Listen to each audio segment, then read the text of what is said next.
You ask Tiger to solve. This deals with linear equations with one unknown. The final result is x equals 3. Let's solve it step by step.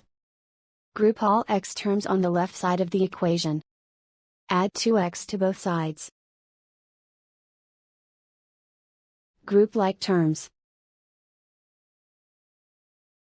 Simplify the arithmetic. Group like terms. Simplify the arithmetic. Group all constants on the right side of the equation.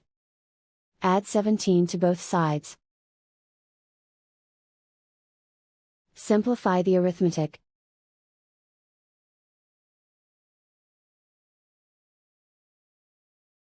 Isolate the x. Divide both sides by 7. Simplify the fraction. Find the greatest common factor of the numerator and denominator. Factor out and cancel the greatest common factor. And so the final result is x equals 3.